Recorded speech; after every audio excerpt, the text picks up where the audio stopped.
941 menyerahkan diri. Ini adalah sesuatu yang selalu ingin ia ketahui setelah bangun tidur. Ketika dia baru bangun, jiwanya sangat linglung sehingga dia tidak sempat untuk bertanya kepadanya. Dan Ricky Mo mengatakan bahwa semuanya sudah terselesaikan. Meskipun Amanda Mu memiliki keraguan di dalam hatinya, tetapi karena dia ingin melihat Joanna Mo, dia tidak punya waktu untuk peduli tentang hal-hal ini. Kemudian, kembali ke rumah. Ricky Mo menghindari pertanyaan-pertanyaan ini dengan sengaja atau tidak sengaja, dan tidak memberi Amanda Mu kesempatan untuk menanyakannya. Ricky Mo terdiam sesaat, dan berkata, Kenzo menyerahkan diri, dan Mike meninggal karena tidak bisa diselamatkan lagi. Mike Jiang meninggal karena tidak bisa diselamatkan. Mata Amanda Mu terbelalak karena terkejut. Dia duduk di barisan belakang, jadi tidak terluka parah. Mike Jiang yang mengemudikan mobil di posisi depan, dan mungkin saja dia terluka parah. Yang mengejutkan Amanda Mu, Kenzo Lee menyerahkan diri. Kenzo menyerahkan diri. Amanda Mu menggelengkan kepalanya, tidak mungkin Kenzo menyerahkan diri. Kenzo Lee licik dan melakukan begitu banyak hal dengan kejam. Bagaimana dia bisa menyerahkan diri? Dia tidak percaya itu. Ricky Mo tampaknya telah mengantisipasi ketidakpercayaannya, dan berkata dengan tenang, jika kamu tidak percaya, kamu bisa bertanya pada Lucy dan James. Amanda Mu terkejut. Jika Ricky Mo berkata seperti itu berarti Kenzo Lee benar-benar menyerahkan diri.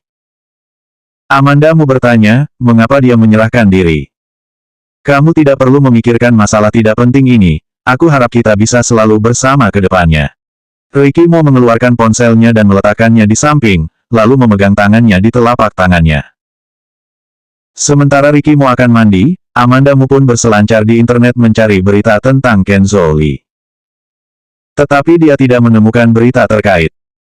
Ketika Ricky Mo keluar, melihat Amanda Mu bersandar di samping tempat tidur dengan ekspresi termenung di depan ponselnya, dia seketika mengerti. Ricky Mo duduk di sampingnya, kasus Kenzo tidak dipublikasikan di internet, kamu tidak akan dapat menemukannya. Untuk sesaat, Amanda Mu merasa bahwa dia mungkin belum bangun dalam mimpinya. Dia hanya koma selama seminggu, dan ketika bangun, dia menemukan bahwa seluruh dunia menjadi terbalik. Ricky Mo kembali, dan Mike Jiang sudah mati. Yang membuatnya tidak menyangka adalah Kenzo Lee menyerahkan diri. Kenzo Lee dan Ricky Mo telah berselisih begitu lama, dan dia menyerahkan diri dengan seperti ini. Ricky Mo menunduk dan berkata dengan nada diskusi, mandilah. Amanda Mu mengangguk dan meletakkan ponsel di samping.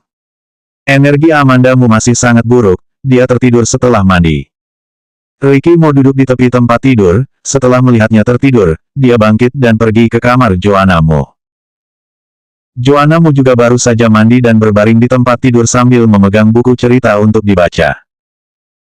Mendengar pintu terbuka, dia menoleh. Ketika melihat orang yang masuk adalah Ricky Mo, dia langsung tersenyum, Papa. Ricky Mo berjalan mendekat dan dengan lembut berkata, sudah waktunya tidur. Joanna Mo melirik buku cerita, dan jelas ingin membacanya sejenak. Tetapi di bawah tatapan Ricky Mo, dia dengan patuh meletakkan buku cerita itu ke samping dan menarik selimut tipis ke atas tubuh dirinya. Ricky Mo mematikan lampu di kamarnya, hanya menyisakan satu lampu malam kecil. Joanna Mo menyembunyikan separuh wajahnya di bawah selimut dan bertanya dengan suara kecil, apakah Mama sudah tidur? Ricky Mo berkata, sudah tidur. Oh, Joanna Mo menarik selimut, kalau begitu aku juga akan tidur.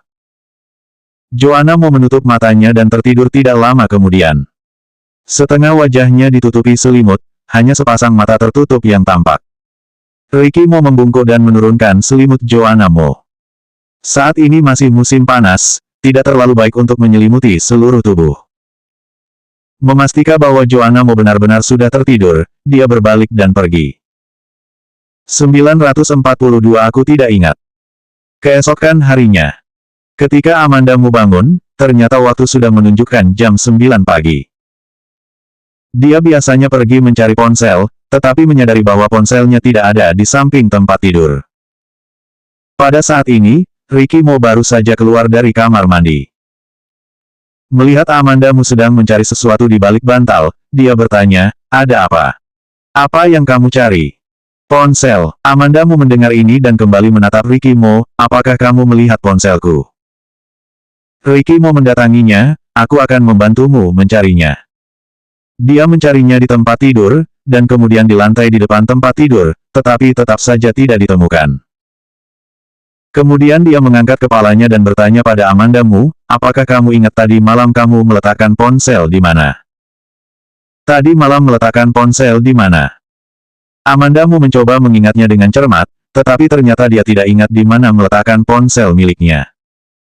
Dia seketika menjadi bingung. Kemudian mengangkat kepalanya dan bertanya kepada Ricky Mo, kamu baru saja bertanya padaku tadi malam aku meletakkan ponsel di mana? Ricky Mo sedikit memutar alisnya dan berkata, iya. Amandamu memandangnya dan bergumam, aku tidak ingat. Setelah selesai berbicara, dia berhenti, lalu menggelengkan kepalanya, dan mengulangi, aku benar-benar tidak ingat di mana aku meletakkan ponsel. Dan, apa yang dia bicarakan dengan Ricky Mo tadi malam? Kenapa dia tidak ingat? Amandamu mengulurkan tangannya untuk mendukung kepalanya dengan ekspresi panik, mengapa aku tidak bisa mengingatnya? Ekspresi wajah Ricky Mo sedikit berubah, dia mengeluarkan ponselnya dan menelepon Donnie.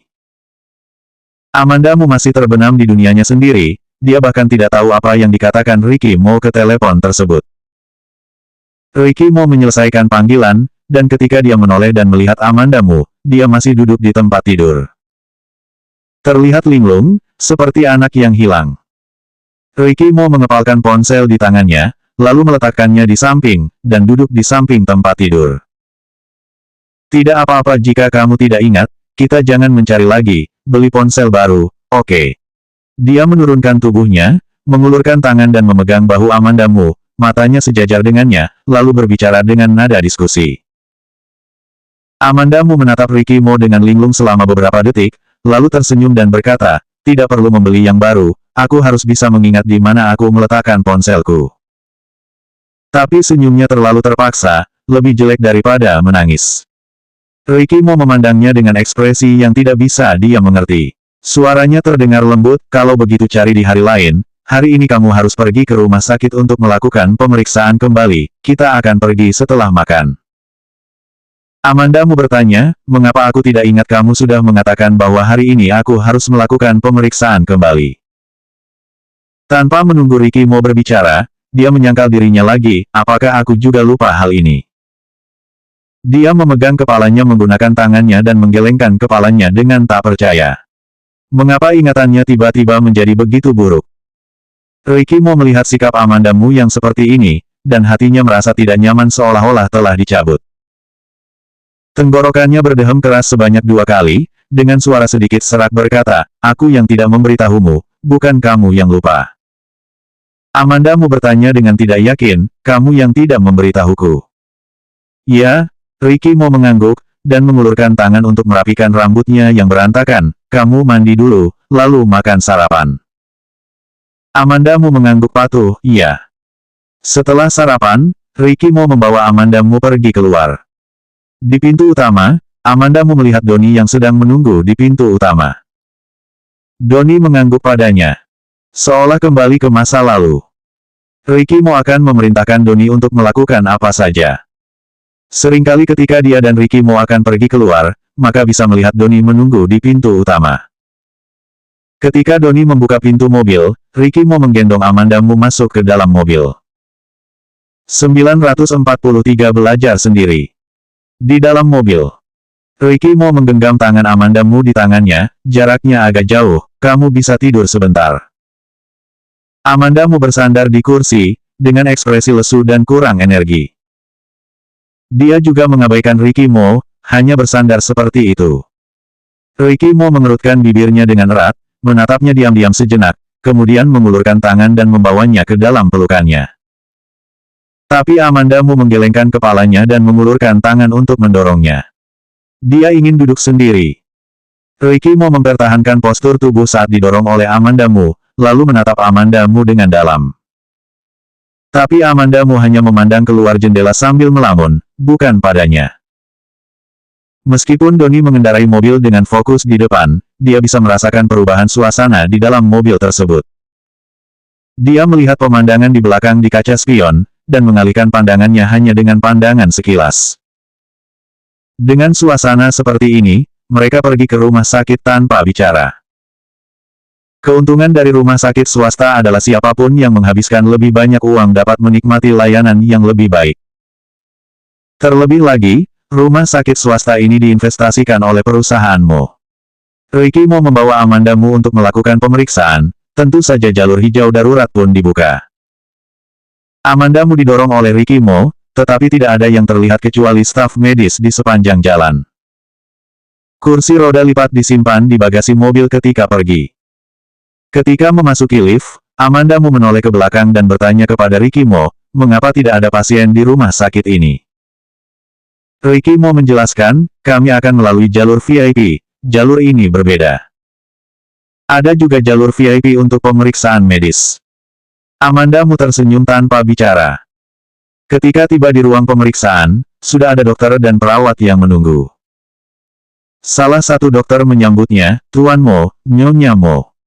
Ricky Mo bertanya, apakah semua sudah siap? Dokter mengangguk, asisten Doni sebelumnya sudah menelepon, jadi kita semua sudah siap.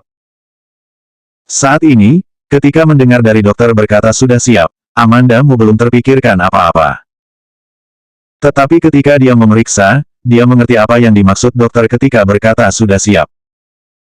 Jangan bilang pasien di sepanjang jalan, bahkan staf medis yang lain tidak terlihat.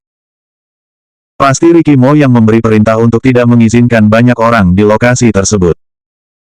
Semua pemeriksaan selesai ketika waktu sudah menunjukkan siang hari. Amandamu ingat bahwa dia sering keluar masuk rumah sakit sepanjang tahun ini. Awalnya tidak terlalu lelah, tetapi tiba-tiba merasa sedikit lelah secara fisik dan mental. Pergi ke ruang istirahat dan istirahat sebentar, hasil pemeriksaan tidak bisa keluar dengan cepat. Ricky Mo berjongkok di depan Amandamu dan berbicara kepadanya dengan lembut.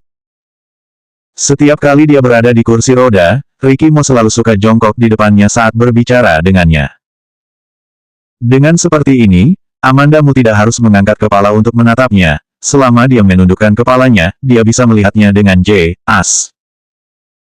Ricky Mo bukan orang yang bisa mengucapkan kata-kata manis, bersikap lembut dan hati-hati bukanlah keahliannya. Tapi setelah bersama Amandamu, dia sepertinya bisa belajar sendiri. Amandamu menjawab, iya. Ada kopi dan buah di ruang istirahat. Seseorang datang untuk menuangkan air untuk mereka, tetapi Ricky Mo memandangnya dengan memberi isyarat untuk keluar. Kemudian, Ricky Mo sendiri yang menuangkan air. Amandamu tidak punya alasan untuk memikirkan mimpi panjang yang dia miliki. Ketika berada dalam mimpi, ia merasa semuanya begitu jelas. Namun setelah bangun, hanya sosok Ricky Mo yang tampak dengan jelas.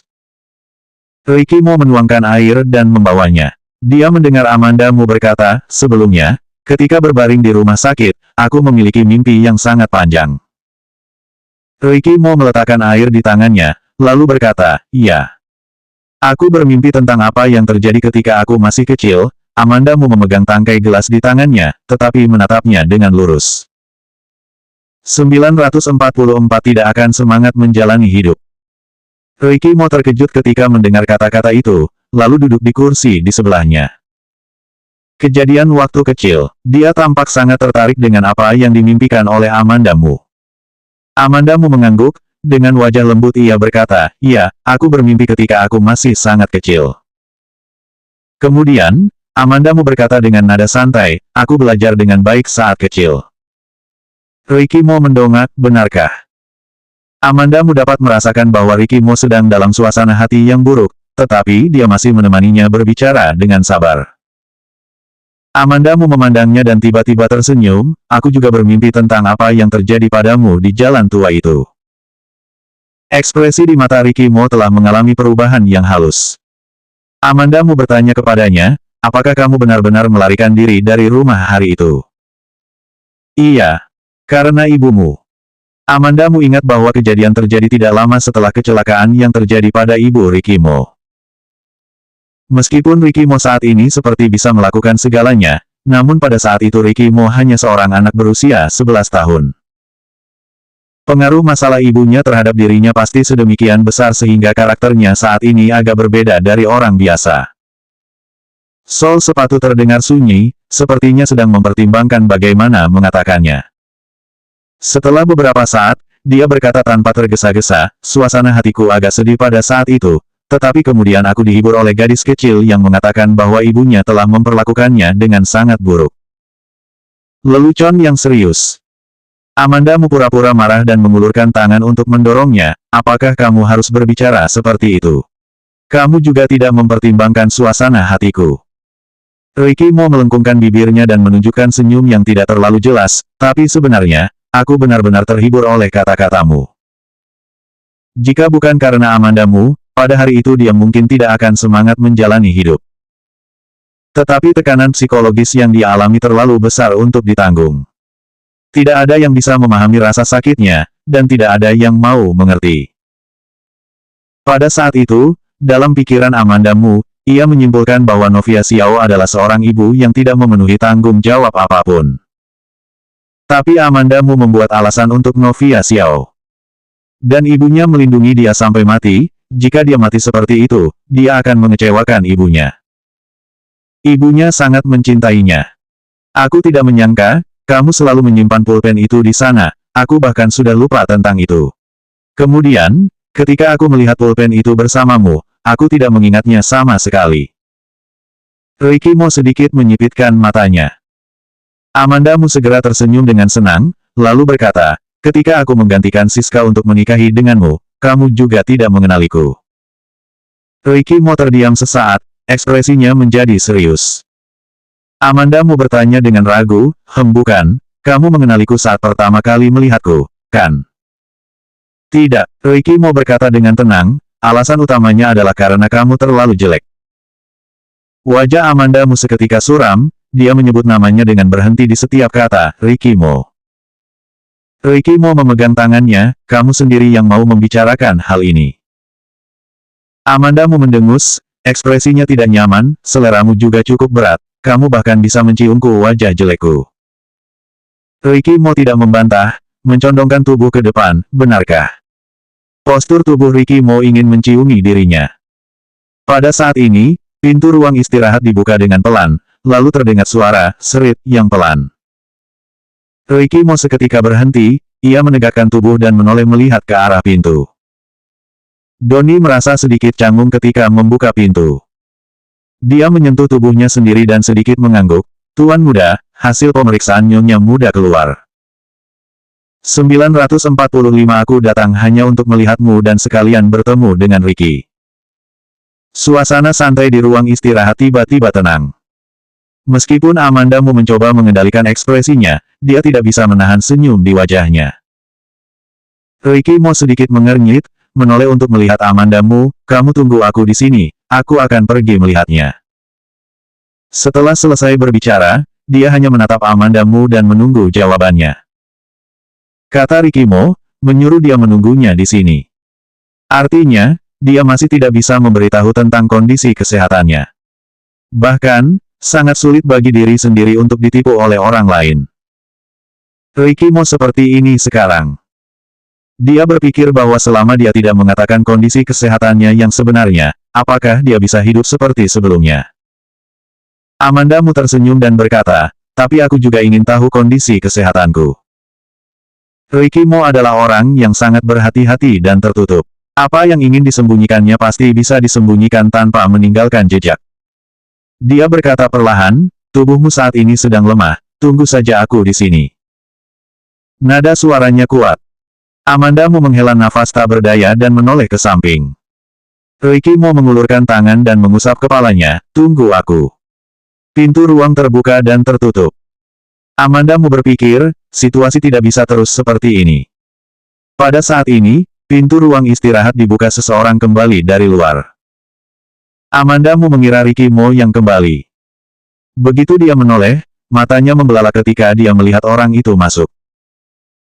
Wanita itu, mengenakan pakaian hitam yang rapi, mengunci pintu ruang istirahat, dan berjalan menuju Amandamu. Wanita itu berjalan menghampiri Amandamu dengan senyum kecil, Nonamu, lama tidak bertemu. Amandamu terkejut, Anik. Kamu ternyata masih ingat denganku, Anik tampak sangat senang dan duduk di sebelahnya. Anik memandang Amandamu, matanya akhirnya jatuh ke kaki Amandamu, kakimu tidak bisa digerakkan, pasti kamu merasa tidak nyaman, kan? Nada suaranya terdengar sangat prihatin. Tapi Amandamu tahu bahwa kedatangan Anik menemuinya, pasti tidak hanya peduli pada kakinya. Anik setia kepada Kenzoli, tujuan kedatangannya pasti demi Kenzoli. Amandamu hanya menatap Anik tanpa mengeluarkan suara. Tidak perlu menjawab pertanyaan seperti itu. Melihat Amandamu diam, Anik tidak lagi bingung, kamu seharusnya bisa menebak tujuan kedatanganku menemuimu. Amandamu bertanya dengan suara dingin, apakah kamu akan menangkapku dan mengancam Ricky? Tidak. Anik menggelengkan kepalanya dan menjelaskan dengan sabar, keadaanmu sekarang seperti ini. Jika aku membawamu pergi pasti akan menyusahkan. Tentu saja aku tidak bodoh dengan memutuskan untuk membawamu pergi. Aku datang hanya untuk melihatmu dan sekalian bertemu dengan Ricky. Nada suara Anik terdengar lembut dari awal hingga akhir kalimat. Seolah-olah dia hanya datang untuk melihat teman-teman lama. Berdasarkan pemahaman Amandamu tentang Anik, Anik juga memiliki karakter yang kuat, dia tidak akan menyerang tanpa persiapan. Dia bilang dia akan bertemu Ricky Mo, dia pasti sudah membuat persiapan yang cukup. Tangan Amandamu di sandaran tangan kursi roda sedikit longgar, bagaimana keadaan Kenzo, apakah dia baik-baik saja? Anik, yang selalu tenang, saat ini ekspresi wajahnya menjadi dingin, keadaannya baik atau tidak, apakah kamu tidak tahu? Amandamu tertawa, sepertinya keadaan dirinya tidak terlalu baik. Entah mengapa Kenzoli menyerahkan diri, tetapi Anik juga mendatanginya, pasti tidak ada cara lain untuk membebaskan Kenzoli. Anik memandang Amandamu dengan tatapan sindiran, sulit untuk memutuskan apakah kamu akan menang atau kalah sebelum permainan ini selesai sampai akhir, kamu lebih baik mengkhawatir tentang Ricky. Mendengar kalimat ini, ketika bicara tentang Kenzoli, Anik tidak bisa menahan dirinya. Wanita selalu mudah merasa emosional. Tentu saja, jika itu untuk pria yang dicintai, wanita bisa menjadi lebih kejam daripada orang lain. Selanjutnya bab 946 serangan balasan.